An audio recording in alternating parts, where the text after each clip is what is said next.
Hello guys, welcome back to my YouTube channel Microsoft Office Learning. In this video we will learn about how to increase font size and how to decrease font size with the help of shortcut key in Microsoft Word. So stay tuned and watch till the end. For example, this column I select those cells, and if I want to increase the size of those cells I will press Alt H F G.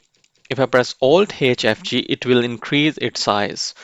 And if I want to decrease its size, at the moment the size is 12.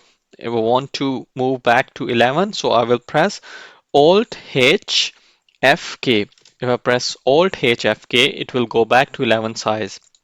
This is how you can increase or decrease the font size with shortcut key. So hit the like button if you like this video, and if you want to join Excel beginner course, I'm leaving the link in the first comment. You can join and start your Excel journey. So I'll see you guys in next video.